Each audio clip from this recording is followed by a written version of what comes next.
Bonjour à tous, je suis ravi de vous retrouver sur cette avant-première pour l'étude de Casper contre USDT et Casper contre BTC.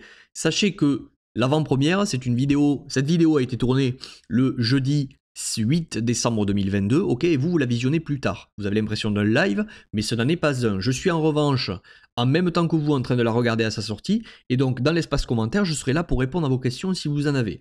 Ok, avant qu'on démarre tout ça, pense au like, qui référence la chaîne bien sûr et cette vidéo. Tu peux commenter, ça augmente aussi le reach si tu en as envie. Rejoins mon canal Telegram puisque c'est ici que je partage des infos, allez, on va dire un peu plus privées avec ceux qui ont rejoint, ou d'ailleurs vous êtes de plus en plus nombreux, je vous en remercie. Et enfin, sache que si tu veux prendre contact avec moi, tu as des liens sous la vidéo ou sur ma bannière de la chaîne YouTube. Tu bookes un call, tu réponds à quelques questions, on discute crypto et plus si affinité, et puis voilà.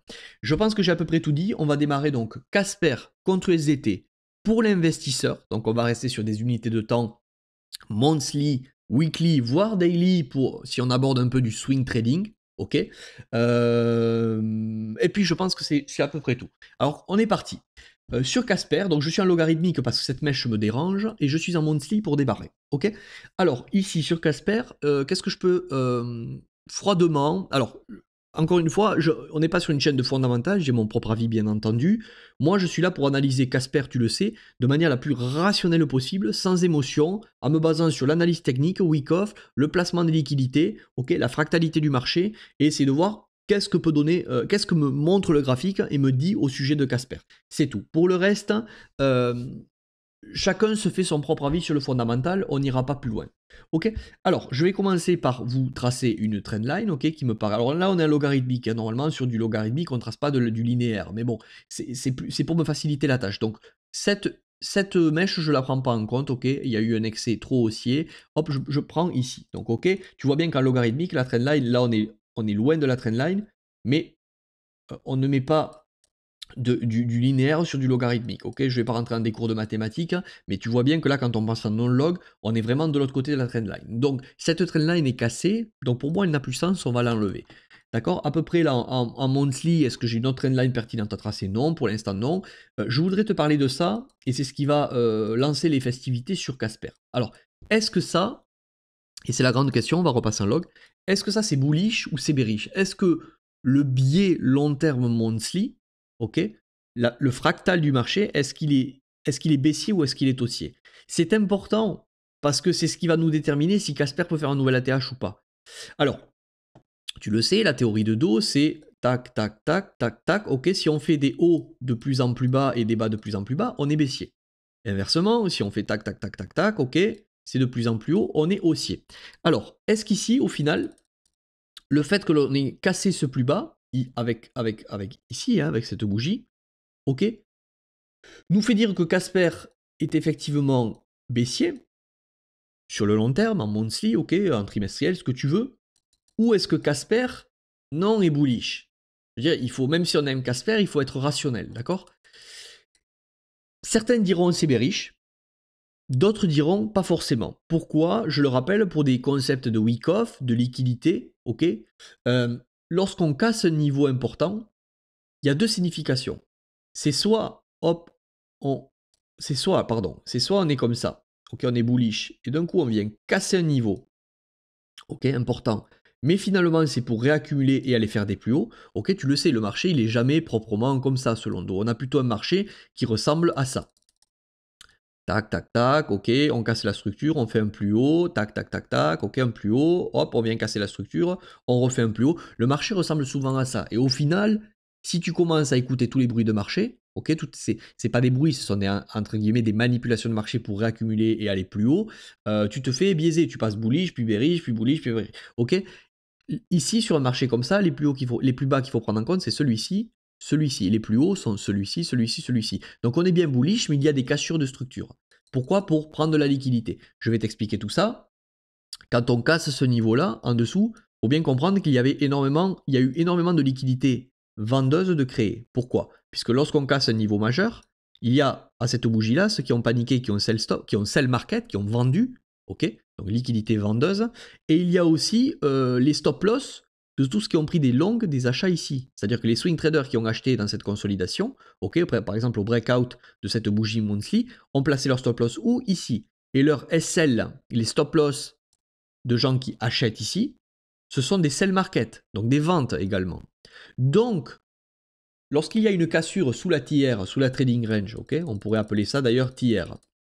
Ok, lorsqu'il y a une cassure ici sous la TR, trading range, ok, c'est soit effectivement c'est pour une continuation baissière, soit c'est pour prendre de la liquidité et finalement retourner le marché. D'accord? Donc il faut vraiment observer ce qui se passe. Lorsque à la cassure on rentre dans la TR, bien souvent c'est qu'on a simplement pris la liquidité. Alors on attendra d'autres confirmations hein, en monthly. En monthly pour aller bien il faudrait vraiment maintenant une fois qu'on est revenu shift la structure, ok, pour vraiment nous montrer qu'effectivement on veut aller faire des plus hauts, mais ce n'est pas forcément baissier, c'est ça que je veux te dire.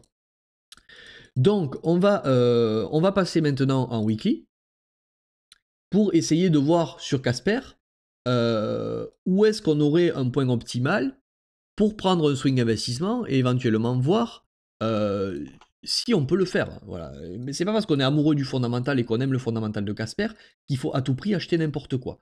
Ok? Donc ici on a une trendline weekly, on est passé de l'autre côté, c'était une trendline monthly mais on est passé en weekly de l'autre côté. Pardon, je m'exprime mal. C'est une trendline monthly, on la retrouve ici en weekly. Hop. Mais on voit qu'on est de l'autre côté, donc on l'enlève. Est-ce qu'il y a une autre trendline à tracer? Non. La tiers, tu as bien compris, je vais l'enlever. Ce qui est intéressant, c'est que... Alors, il n'y a pas trop de volume, hein, mais là, je suis sur UOB, donc ça dépend des exchanges. C'est pour ça que les volumes, il faut faire attention. Ce que l'on peut voir ici, c'est que à la cassure de cette tiers, ok, ici, on a une petite réaction, mais qui n'est pas une superbe réaction, ok. Ici, on est repassé en dessous de la tiers, on a re-réagi. Et pour le coup, là, en weekly, on a... Alors, quels sont les plus hauts qu'il faudrait prendre en compte? Ici, clairement, c'est celui-ci, celui-ci, celui-ci. Est-ce que celui-ci est un plus haut à prendre en compte ou est-ce que tout ça, c'est une création de liquidité et c'est ce plus haut qu'il faudra prendre en compte pour une continuation baissière, ok, avec un plus bas ici et éventuellement un plus bas qui pourrait se faire ici. Et donc, dans ce cas-là, tout ça, ce serait une redistribution. En gros, si on vient créer de la liquidité pour que les gens se positionnent, d'accord? Et ici, on redistribue pour faire des plus bas. Et au final, tout ça, ça a été une création de liquidité. Au même titre que ce que je te disais tout à l'heure avec Do et que des fois on casse des structures pour accumuler et partir plus haut. À l'inverse, dans un marché baissier, des fois on n'a plus de jus pour aller plus bas, du coup on est obligé de recréer de la liquidité, manipuler pour que les gens se placent à l'achat, ok, et ici on revend pour continuer le biais. Et tout ça au final, ce n'était pas des hauts de plus en plus hauts et un retournement, c'était uniquement une création de liquidité pour prendre des profits sur la descente, ok, et continuer le biais baissier. C'est un peu compliqué ce que je vous dis là, mais bon, c'est pour pas que vous soyez ultra non plus bullish sur Casper. Je vous dis pas que c'est bearish, je vous dis attention, ce qu'on a ici, effectivement on a un double bottom weekly, mais ce qui s'est passé à la cassure à cet endroit, ok, lorsqu'on a cassé ici, je vais zoomer, voilà. Lorsqu'on a cassé à cet endroit, la tiers ici, boum, à la hausse, le fait qu'on revienne dessous et qu'on redistribue, c'est pas tellement bullish, d'accord? Ce qu'il va falloir maintenant voir, c'est ici, qu'est-ce qui se passe? Ici, on est certainement revenu sur des dimensions zones, donc on va les analyser, et on va essayer de voir qu'est-ce que potentiellement ici pourrait se passer. Ok? C'est là qu'on va avoir la clé de est-ce qu'en fait on va faire des plus bas encore, ou est-ce que non, on se retourne. Tout ça, c'était un réel retournement weekly, et on peut aller faire des plus hauts. D'accord? C'est ça qu'on va essayer de voir et d'identifier. Alors, avant qu'on aille plus loin, on va effectivement tracer maintenant les dimensions zones, ok? Monthly, weekly, et voir s'il y a des déséquilibres. Et dans ces dimensions zones, ok? C'est point of interest, monthly, c'est la même chose. Est-ce que des accumulations peuvent se dessiner? Ou est-ce que non, on a vraiment ces dimensions zones vont être traversées pour aller faire des plus bas? C'est ça que l'on veut en gros clairement savoir. Hein. Tu le sais, pour ceux qui veulent DCA sur Casper, on ne DCA pas, j'avais fait une vidéo sur ça donc je ne vais pas revenir, on ne DCA pas un actif qui ne nous a pas montré des signes de retournement haussier, donc jusqu'à ce niveau-là, ici non, c'était pas haussier, on n'a pas vraiment clôturé, on aurait pu peut-être le commencer ici le DCA, mais dès lors qu'on a cassé cette structure ici, stop, on arrête, ok? Parce que là, pour l'instant, on n'a pas de confirmation de retournement haussier, donc on ne peut pas DCA. Moi, je ne DCA pas un actif qui fait que baisser. Beaucoup disent super, ça baisse, génial, c'est pas cher.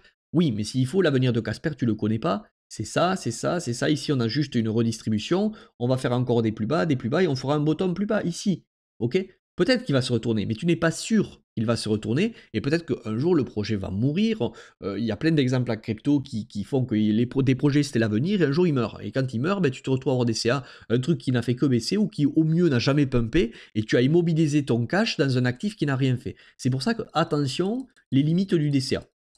Celui qui voudrait DCA ici, parce que, alors, pas parce que c'est un bottom, ok, on ne sait jamais où est le bottom. Celui qui te dit, moi je le sais, voilà, le bottom ici, tout ça, ça va se passer comme ça, c'est un menteur. On ne peut pas savoir, on ne peut pas prévoir l'avenir. Par contre, on peut gérer un risque, c'est-à-dire, on peut dire, là, le risque est bon pour y aller, ok? Mais par contre, on ne peut pas dire, là c'est le bottom, j'y vais, là c'est le point optimal. Je te rappelle que l'analyse technique, c'est uniquement pouvoir tirer de la statistique et de la probabilité par rapport à ce que nous montre le graphique et ainsi arbitrer un risque. Je le répète à chaque fois, mais c'est hyper important. Pour ceux qui diraient, ouais, en gros, ça va monter, ça va baisser, oui, c'est exactement ça, ça va monter ou ça va baisser. Par contre, ce qu'on a sous les yeux nous permet de jouer plus la hausse que la baisse et donc arbitrer un risque en conséquence. Alors ici, pour ceux qui voudraient DCA, attention, ça ne veut pas dire qu'on ne va pas aller plus bas, ça veut dire que si c'est le bottom par rapport à ce double bottom ici, weekly, ok, j'aime pas le mot double bottom, mais à cette force acheteuse ici, sous la tiers, ok, on a cassé la tiers, je te le rappelle, une force acheteuse, deux forces acheteuses, on a retourné d'eau ici en termes de dynamique interne. Attention, on a cassé, on est revenu plus bas. Par contre, je vais tout clean maintenant. Pour celui qui veut DCA, et après on partira vraiment pour le swing invest, pour celui qui voudrait swing trader et jouer un retournement, et on tracera les demands des supply zones. Donc tu le sais, tu prends un Fibonacci, ok, bottom, pardon, j'ai pas pris le bon outil, bottom ici, ok, top.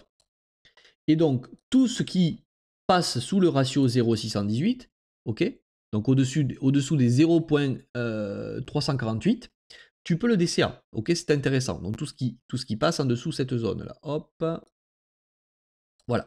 Mais pour les plus agressifs, dont je fais partie moi quand je DCA, ok, pas éventuellement sur Casper, hein, moi je DCA sur Bitcoin, Ether, mais après quelques autres altcoins que je ne veux pas te donner pour pas te biaiser.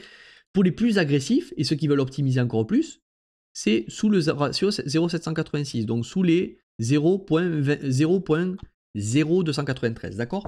Tout ce qui est là, tu peux le DCA. Le risque récompense est excellent. Pourquoi? Ben, tu comprends bien que c'est intéressant parce que si tu achètes ici, ton DCA, entre guillemets, hop, c'est pénible cet outil, pourquoi il est si petit? Hop là. Hop, on va remettre en automatique. Ton DCA, entre guillemets, lorsque tu DCA à cet endroit-là, il ne sera invalidé que si on passe sous ce creux. À ce moment-là, tu arrêtes. Et là, tu te rends compte que si on a vraiment un bottom ici, le DCA sert à ça. C'est un jour, tu vas choper le bottom si cet actif repart. Tu as un risque récompense qui est énorme. Tu comprends bien que si, tu vois, si on repart ici à la hausse, tu as un RR à 2,24. Et si on fait des plus hauts, bon, n'en parlons pas pour l'investisseur. Par contre, tu vois bien que si tu DCA Casper ici, par exemple, lorsqu'il a pumpé, là, il y a quelques semaines, le risque récompense diminue parce que avant de savoir si tu vas être invalidé, ton actif aura perdu beaucoup plus de pourcentage, d'accord? Ok. Et donc tu auras mis des ordres ici qui vont mettre du temps à savoir si tu es à perte. J'espère que c'est bien clair par rapport à tout ça. Donc maintenant que le DCA est dit, j'avais d'ailleurs fait une vidéo il y a quelques mois sur ça, ça n'a pas changé. On passe à autre chose. On passe maintenant au swing investissement, swing trading. Alors juste une dernière chose, si on a un pump à partir de ces niveaux-là, et que tu veux continuer à le DCA plus tard, il faudra bien entendu ajuster le Fibo. Il ne faudra pas rester qu'au 0.0293, tu prendras le nouveau top créé, et pour une zone de gestion de risque qui sera bonne, ça sera 0.0754, d'accord? Pourquoi? Parce que le marché aura pumpé, et à ce moment-là, le nouveau ratio intéressant en termes de RR sera ici, ok? Donc voilà pour le DCA, on va passer maintenant sur le swing investissement. Alors pour le swing investissement, on va vraiment maintenant étudier l'actif d'un point de vue un peu plus sniping, ok? Comment je pourrais faire travailler mon cash en voyant des signaux qui me diraient que Casper est prêt à partir à la hausse, à retracer, pour jouer Un trade, effectivement, oui, quand tu fais du DCA, tu peux avoir ton cash immobilisé longtemps qui fait rien, qui pourrait faire quelque chose dans un autre actif. Nous, ce qu'on cherche en swing investissement ou en swing trading, c'est prendre un trade qui de suite va être explosif, partir de suite et faire travailler notre cash de suite. Ok. Donc, pour étudier tout ça, on va en monthly essayer de voir où sont les demand zones. Alors, les demand zones en monthly, elles sont ici. Alors, la première demand zone, bah monthly, excuse-moi, je regardais l'autre écran pour voir le temps que ça faisait. En monthly, tu le vois, il n'y a pas de dimension zone qui n'a pas été reclôturée. Pour l'instant, on est, si tu veux, dans l'ancienne dimension zone, elle est ici. Voilà, hop, on est en plein dedans, on l'a breaké ici, et là, on est revenu. Donc, on va plutôt affiner notre position en passant en weekly. Là, tu vois, on est vraiment dans un order block qui est en train de se dessiner en monthly. Donc, en weekly, si tu sais pas Demand et Supply Zone, tu tapes sur ma chaîne Crypto Liberté Demand Supply Zone et il y a une grosse vidéo qui explique tout ça. Alors ici on en avait une, on est revenu dedans. Ici on en avait une, on est revenu dedans. Ici on en avait une et on est revenu dedans. Ok. Donc, je te la montre. À cet endroit, on avait la dernière Demand Zone. Ok. Weekly. Hop, non. Weekly. Voilà, elle est ici. On a break. On a cassé la tiers. Hop, on est redistribué. On est revenu dedans. Donc le fait qu'on ait cassé la tiers et qu'on soit revenu, ça montrait encore plus de vitesse. Bon, c'est pas terrible. Maintenant, il faut voir ce que l'on fait ici. Ok, il n'y a pas de dead zone, il n'y a pas de déséquilibre. On a vraiment tout comblé. Il n'y a pas d'imbalance. On est revenu là. Donc, ce qu'on va faire maintenant, on va zoomer en daily. D'accord. En weekly, on est d'accord, on avait retourné la dynamique. Ok. On a perdu de la force, on est re-rentré à l'intérieur de ce range. Ok. Donc, pour l'instant, c'est pas très très bullish ce que l'on voit. En plus de ça, je vais te montrer quelque chose. On a, si tu veux, laissé ici une grosse supply zone. On pourrait affiner, bien sûr, en passant. On va passer en daily pour le voir. Donc, en daily maintenant, lorsque on a cassé ici, tu vois, on a eu une distribution qui a été faite et qui nous a renvoyé plus bas. En plus de ça, dernièrement ici, qu'est-ce que l'on a vu sur Casper? On a vu que en re-rentrant sous le range, qui est ici, je vais te le tracer comme ça ce sera clair. Hop. Voilà, à peu près ici. CTRL C, CTRL V. Voilà, on a break, on est re-rentré dans le range. Et lorsqu'on est re-rentré assez rapidement, tu vois, donc ici, on avait une supply zone qui s'était créée. Ok, dans cette, on casse, on revient dans la supply et on poursuit rapidement. Tu le vois, c'est ce que je te dis souvent. Lorsque vraiment on est baissier, c'est on casse, on reteste et on continue vite. On ne traîne pas ici. Ok, si on avait traîné et qu'on re-rentre dedans, là c'est bullish, ça peut être une réaccumulation. D'accord? C'est pas ce qu'on a vu. En plus de ça, en arrivant ici, ok, on a mis une petite accumulation ici dans une unité inférieure, on va pas aller la voir. Et cette mèche là me plaît pas beaucoup. Pourquoi? Parce qu'elle revient à nouveau dans la dernière supply zone qui a été créée ici. Ok, pour la continuation baissière, on revient tester et on revient en dessous. Donc vraiment là on est bearish en daily. En daily on est bearish, donc pour l'instant la statistique nous effectivement nous dit que ça c'est une accu, ça c'est une distrie, donc ça c'est une redistrie et potentiellement on peut encore aller faire des plus bas sur Casper avant de voir ce que ça nous donne et peut-être poser un bottom plus haut, plus bas et revenir plus haut. Je ne veux pas vous casser vos espoirs avec Casper. Ok, chacun a son avis fondamental. Moi je vous dis ce que je vois sur le graphique. Alors, suite à cette prise de liquidité, ce que je vois ici, alors là, on est sur UOB, peut-être qu'on n'aurait pas ça sur d'autres exchanges, mais je vois qu'on a eu une autre mèche ici, ok, étonnant, en daily, mèche, hop, et on ravale, ok, prise de liquidité ici, sur ce micro-range qui a été créé en plus petite UT. On est investisseur, je te le rappelle, on reste sur du weekly, daily. Donc maintenant, dans cette zone, il va falloir voir l'action de prix de Casper. Je pense, si tu veux que je te donne mon avis, qui est basé uniquement sur ce que je vois, je pense que ici, tu vois, on peut tracer une ligne de tendance si l'on a envie. Voilà. Ok, je vais te la mettre de couleur, comment on pourrait le voir tout ça, de couleur violette. Je pense que il faudrait que l'on voie une action de prix où on vienne casser et prendre de la liquidité. Pourquoi? Parce que sous ces lignes de tendance ici, là, tu vois, il y a de la liquidité. Ok. Pourquoi? Parce que beaucoup sont en train de se positionner à l'achat à cet endroit, certainement. Parce que Casper, beaucoup l'aiment, ce coin, il y a un bon fondamental selon certains. Et donc je pense qu'il y a beaucoup d'achats qui se créent. Moi, je pense que ce qu'on va avoir besoin de faire, c'est dans tous les cas, alors, Pour un nouvel ATH, To the Moon de Casper, ok, pour un nouvel ATH, là je te parle, hein, il n'y aura pas de nouvel ATH tant que cette liquidité n'aura pas été prise, pour moi. On va vraiment avoir besoin pour l'envoyer au ciel, ce coin, de prendre cette liquidité. Alors, c'est-à-dire prendre cette liquidité. Si on voit un truc de ce genre, ok, donc là, on va voir le scénario aussi de on ne prend pas ça pour l'instant, on a quand même un rebond temporaire, on le prendra plus tard. Mais si tu veux, sous cette trendline et sous ce point ultime, je pense qu'il y a beaucoup de liquidités, toujours pareil, comme je te disais au début, vendeuse, et que donc si des gros veulent envoyer à la lune, ils ont besoin de placer beaucoup d'achats dans la vente forcée de gens. Donc c'est-à-dire qu'on pourrait avoir un scénario de ce style, tu vois, on revient tester ici, ok, on prend la liquidité, shift de structure, et après on peut chercher des plus hauts en swing investissement. D'accord?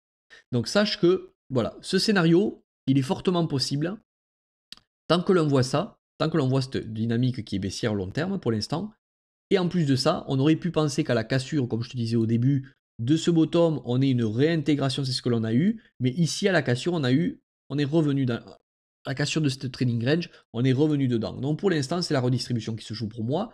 Maintenant, si dans cette zone marron, là, on voit des signes d'accumulation, par exemple, si on prend ces niveaux, ok, ces equal low, je vais zoomer, je vais un peu clean tout ça, ok. Si dans cette zone ici, là, ok, qui est une demand zone weekly, en daily, on voit quelque chose qui ressemble plus à une accumulation, c'est-à-dire si on vient par exemple prendre ces bottoms, à cet endroit-là, ces niveaux, ok, avant de faire un plus haut, bon ben ok, peut-être qu'on laissera pour l'instant ces niveaux pour du long terme, et on peut jouer un swing trading haussier. Et c'est ce que l'on va voir maintenant. Donc tu as compris, c'est soit on va prendre cette liquidité de suite, et là on peut peut-être jouer un ATH dans les mois, semaines à venir, ok, semaines, mois à venir.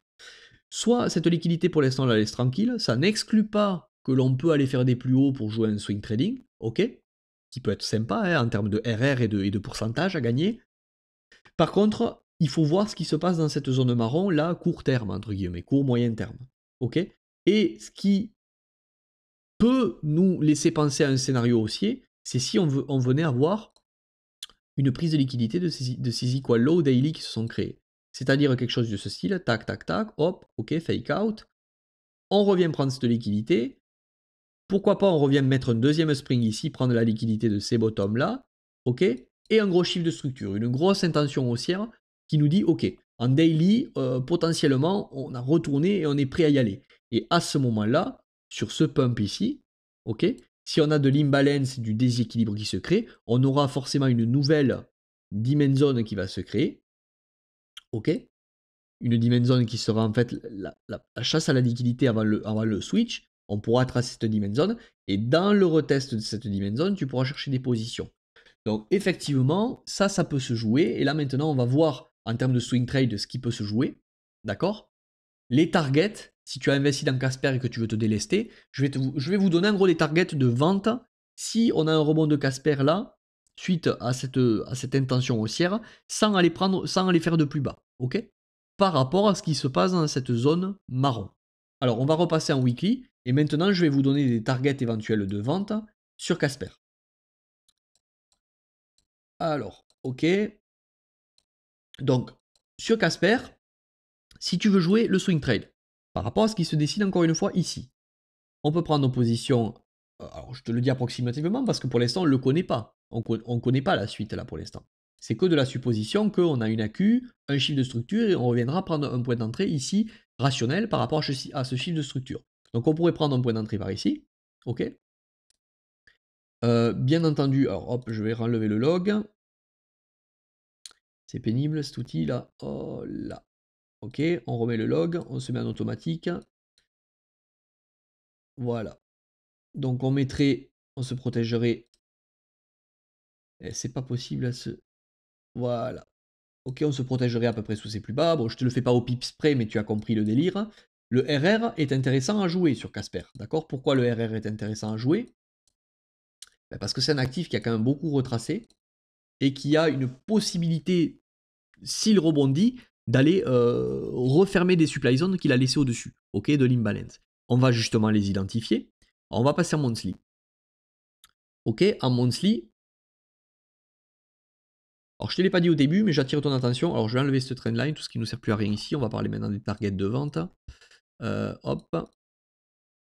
Là. Hop. Hop.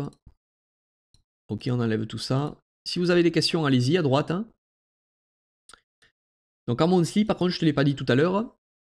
Quelque chose qui est quand même intéressant, c'est que là, à la cassure, on a eu cette première intention, cette deuxième ici assez puissante. Et cette deuxième puissante, elle a quand même clôturé en monthly au-dessus de ce niveau, ok, au-dessus de cette tire. On a clôturé. Mais comme tu l'as vu tout à l'heure, on est revenu en dessous. Donc, il y a les deux scénarios. C'est vraiment ce qu'on aurait aimé voir, c'est une clôture et ici une continuation assez rapide. Ok, le fait qu'on revienne, ça ne veut pas dire qu'on va aller faire des plus bas, mais ça veut dire que la statistique qu'on allait faire des plus bas maintenant se renforce. Ok, mais à voir, toujours pareil, ce qui se passe dans cette zone marron en daily. Et s'il y a quelque chose à prendre, je me répète, mais c'est important hein, pour que ça rentre pour les plus novices. Qu'est-ce qu'on pourrait jouer? Alors, on pourrait jouer sur Casper. Est-ce qu'il y a une supply zone au-dessus qui n'a pas été refermée? Celle-ci, elle a été refermée. Celle-ci, elle a été refermée. Donc en monthly, aucun target. Ok? On s'en fout. On va aller voir en weekly. En weekly, est-ce qu'il y a des déséquilibres qui n'ont pas été recomblés? Celui-ci, tu vois, c'est là qu'on voit encore une fois la force de l'analyse technique. Je vais te mettre neutral ici. Regarde, tu vois, là, on avait une supply zone à cet endroit. Ok? Hop, regarde où est-ce qu'on vient, le marché revient. Hop, il l'effleure, il revient dessous. Boum, il revient mécher ici. Et comme par hasard, il revient mécher pile poil dans la supply zone. Ok, donc celle-ci, elle est file. Donc on va l'enlever. Ensuite, où est-ce qu'on peut voir une supply zone qui n'aurait pas été refermée? Donc ça, ok. Ok, on est revenu mécher ici. Ici. Hop, tout ça, ça n'a pas été refermé. Voilà. Donc on l'a ici. Supply zone, on break, on n'est pas revenu dedans, donc ça c'est un niveau qu'on va garder pertinent. Donc on va mettre ordre de vente, on s'en fout, on met 100%, mais c'est pour l'exemple. Hein. Ok, ici, pareil, breaker, pas retester, ici, breaker, retester, ok, ici, breaker, retester, tu vois encore une supply zone ici, on avait une accélération aussi à cet endroit, ok, le break avec cette bougie, hop, où est-ce qu'on revient? Dans la supply zone. Le marché se déplace de dimension zone en supply zone, de dimension zone en supply zone, ok.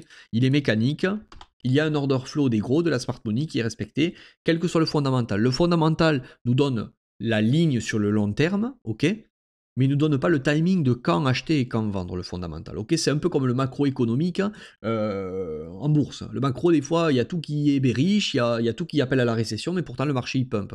Pourquoi? Parce que, bon, je le répète souvent, mais c'est pas le but de cette vidéo, mais pour des jeux à somme nulle, des grands économistes ne sont pas forcément des grands traders dans le timing. Et ça, il faut bien que vous le compreniez. La macro nous donne le quoi à long terme. Oui, la récession, on va la voir. Ok, mais le quand, c'est pas forcément quand tout le monde s'y attend. Et bien, c'est pareil pour l'analyse technique et le fondamental. Des fois, le fondamental est très bon, mais l'analyse technique s'en décorrèle. Pourquoi? Parce que c'est la réalité du trade.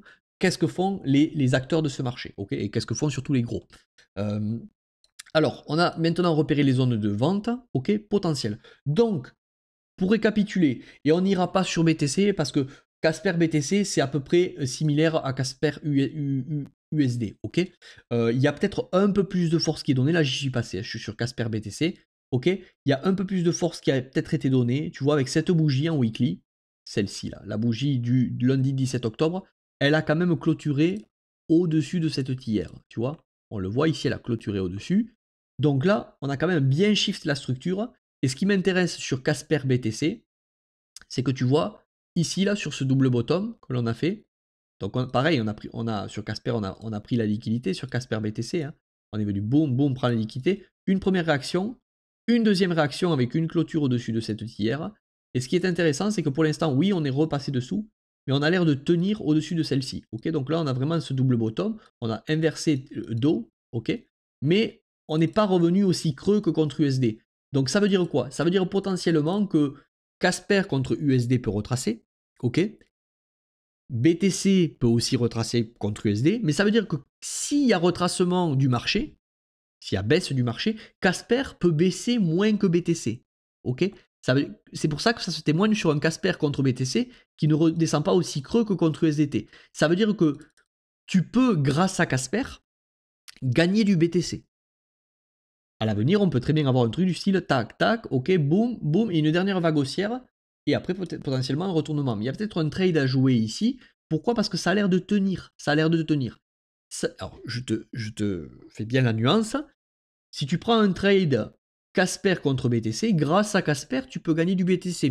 Mais ce BTC lui-même peut se dévaluer en USD.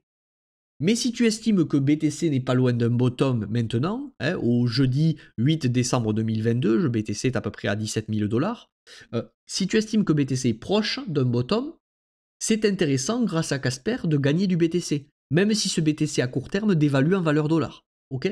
J'espère que c'est clair. Donc, Casper BTC, moi j'ai un trade en cours, d'ailleurs je vais te le montrer, puisque j'ai rien à cacher. Non, pardon, j'ai un trade Casper USDT. J'ai un trade Casper USDT en ce moment. Je te le montrerai à la fin. Mais c'est parce que j'avais de l'USDT en stock et j'ai vu que contre BTC, il y avait quelque chose de sympa. Donc potentiellement, normalement il ne faut pas le faire, mais j'ai pris un trade avec mes USDT, mais je compte le revendre en BTC, si tu veux. Bon, c'est un peu complexe ce que je te dis, mais je me comprends et je pense que tu as compris ce que je voulais te dire. Donc, Casper BTC, je te le redis une dernière fois, est plus intéressant que Casper USD, tu vois, où on a retracé plus creux. Donc ça veut dire que potentiellement, si le marché vient à monter, Casper peut monter plus fort que BTC. Et si le marché vient à baisser, donc si le marché crypto vient à baisser, Casper peut baisser moins que BTC. Donc comme Casper peut baisser moins que BTC, ça veut dire que la charte Casper contre BTC, elle peut rester bullish. Ok? Elle peut monter. Pourquoi? Parce que Casper baisserait moins que BTC. Donc grâce à ça, tu pourrais gagner du BTC. Je me répète, mais je sais que c'est pas clair pour tout le monde. Donc voilà, on va terminer du coup sur Casper USDT. Je sais plus où j'en étais resté exactement. Ben là d'ailleurs, ça y est, tu vois, tu as mon trade. Mon prix d'achat, moi, est ici. Le trade est en cours. J'ai pris position. Les ordres de vente, je te les ai donnés. Donc, tu peux te délester maintenant en Casper.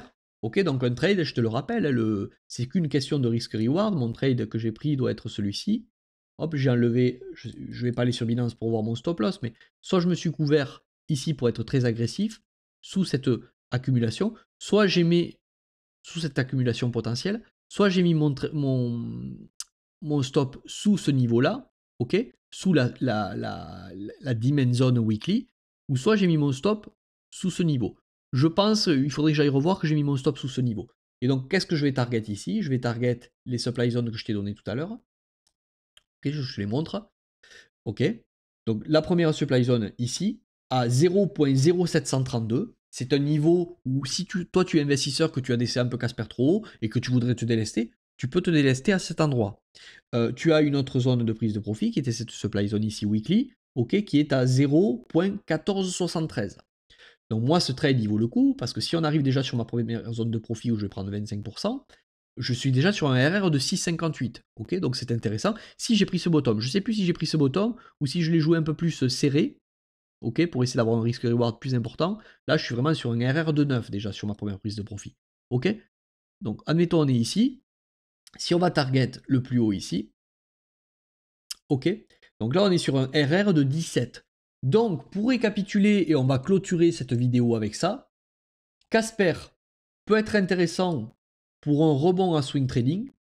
Pour moi, avoir encore le développement ici, là je l'ai pris vraiment en investissement, donc j'ai pas attendu vraiment ce développement. J'ai vu ici qu'il y avait un shift de structure en weekly, ok, que potentiellement ce shift s'est passé sous le break, je te le rappelle par rapport au début de cette tiers. Donc j'ai joué un swing trade avec un risque récompense assez serré, immédiat de Casper pour aller pourquoi pas revisiter des zones ici. Si comme tu le sais sur BTC on a le scénario où on revient au 30, 40, on fait FOMO et ensuite on va au 10, 12, potentiellement le scénario sur Casper peut être le suivant, ok, et on viendra prendre cette liquidité de trendline. Par contre, si on a un enfoncement de BTC au 10-12 000 plus tôt, potentiellement, Casper, non, va traverser, on aura bien eu une redistribution ici, Casper traversera cette dimension zone, prendra la liquidité sous cette trendline et potentiellement mettra un bottom dessous pour des plus hauts plus tard. Ok? Mais pour moi, pas d'ATH de Casper tant que cette liquidité n'est pas prise. Donc là, ce que l'on peut jouer, c'est éventuellement, si cela tient, un swing trade qui nous amènerait, qui nous ferait un scénario de ce style, hein, hop, ok, pour un plus bas et une longue réaccumulation sur Casper. Ok? ou une accumulation sur Casper qui nous amènerait à faire des plus hauts. Mais ce swing trade est jouable, puisque je te rappelle que par rapport à ces niveaux ici, si tu te protèges bien, bien sûr, attention, gère ton risque, gère le capital que tu mets dessus, etc. On peut quand même jouer un rebond assez sympa. Ce sont des targets qui sont rationnels, puisque ce sont des supply zones avec des déséquilibres. Tu le vois, 140, 200, 300%, il y a quelque chose quand même à jouer en mode swing trading, ok? Voilà, je pense que je t'ai à peu près tout dit sur Casper. Si ce concept de vidéo te plaît, pense au like. Je te répète une dernière fois que contre BTC, c'est un peu plus solide, donc tu peux gagner du BTC grâce à Casper. Si tu as des BTC, tu peux les faire travailler. Toujours pareil, gère bien ton risque, gère bien tes stops si tu veux mettre un stop loss ou le pourcentage du capital que tu mets sur l'actif. Ok. Et ce chart clairement nous dit que Casper est plus costaud que BTC. Donc dans tous les cas, si on pump, Casper risque de pumper plus fort que lui. Si on dump, Casper risque de dumper moins fort que BTC. Ok, donc ça veut dire que tu peux, grâce à Casper, accumuler du BTC, qui, si pour toi est proche d'un bottom, BTC je parle, peut être intéressant. Mais ça ne veut pas dire que la valeur en dollars de ton wallet ne va pas baisser. Voilà. J'espère que cette vidéo est claire, j'ai peut-être oublié des choses, il n'y aura pas forcément de cut, c'est du live dans la démarche, donc ne m'en voulez pas, c'est comme c'est du live, c'est vraiment là du spontané, il n'y a pas de coupure, hein, on ne peut pas vraiment modifier les choses, donc il y aura peut-être eu quelques coquilles, quelques erreurs. J'espère qu'en tout cas ça vous aura plu, c'était Benjamin Crypto Liberté, je vous dis à la prochaine. Ciao.